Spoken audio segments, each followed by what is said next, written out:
नमस्कार. नवरात्र चालू झालेलं आहे. नवरात्रीचा पहिला दिवस. नवरात्रीच्या पहिल्या दिवशी देवीचं प्रथम रूप माता शैलपुत्रीचं. शैल म्हणजे पर्वत आणि पुत्री म्हणजे कन्या.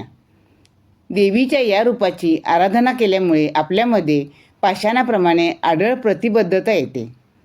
ती पर्वतरात हिमालयाची कन्या असून तिचे वाहन वृषभ आहे.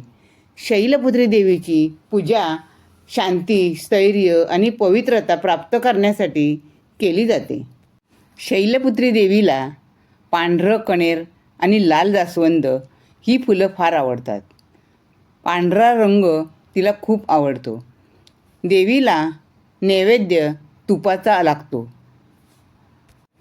शैलपुत्री देवीचा मंत्र आहे ओम ऐं ह्रीं क्लीं शैलपुत्रे नमः. देवीला शुद्ध गाईचे तूप अर्पण केल्यामुळे उपवास करणारा निरोगी राहतो अशी समजूत आहे. शैलपुत्रीचा मंत्र आहे वंदे वांछित लाभाय चंद्रार्धकृतशेखरां वृषारूढं शूलधरं शैलपुत्रीं यशस्विनीं. म्हणजे काय तर चंद्रकलाधारी वृषभावर आरूढ झालेल्या शैलपुत्री देवी मी वंदन करते.